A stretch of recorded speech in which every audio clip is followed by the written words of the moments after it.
କେମିତି ଲାଗୁଛି? हो अति सुंदर। अरे अरे माँ आज पूरा कौन विश्व पखाल दिवस?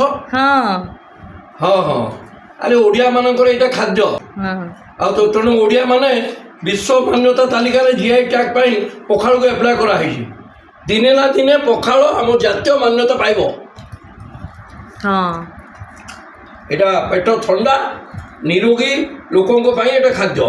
अरे विदेश लोक मैंने आपको खाऊँ कहते वाटर राइस एत तार बढ़ला चाहिदा जाओ वर्षा हो कि खरा हो शीत सबुदिने पखाड़ खाइले देह को भल मन को भल स्वास्थ्य भल सब भल पेट ठंडा प्रधानमंत्रीटा छोट पिलाठू बड़ लोक समस्ते डेली पखाड़ खाया उचित आम ओडिया संस्कृति को आगू बढ़ाया उचित। अरे खरा दिन आम जो इाड़ू छाड़ू खाऊे सरबत पीऊे कोल्ड ड्रिंक्स पीऊे एगुड़ा पीवा उचित नुहे।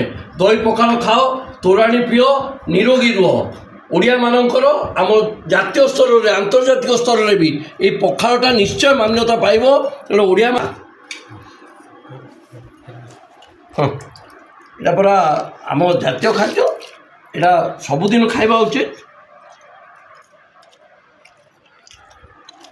कौन बापा है बा बुझल बाबा जीतू ये जो पखाल पखाल आम कहते पखाल शब्द टी हूँ खांटी ओडिया शब्द आम जोटा संस्कृत भाषा रे पखालम रु आसा आ पाली भाषा रे पखालन जोटा अच्छी सेटा पखाल ताने धोइबा ये चावल को धोईकी जो पखाल तैयारी करा जाए विभिन्न प्रकार पखाल अच्छी।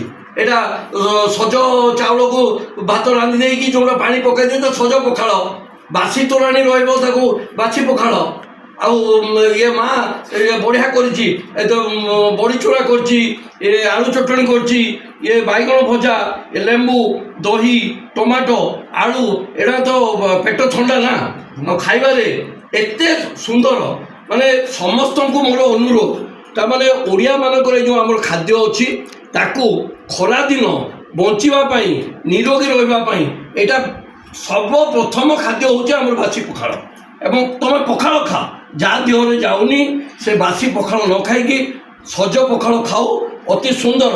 ये देख पिला छुआ को भी जो मैंने भात खाई जाऊँगी टी आम इाड़ू सियाड़ू जो कोल्ड ड्रिंक्स आइसक्रीम खावा अपेक्षा तोराणी टी दही पानी टी चला टी एगुड़ा आम देवा उचित।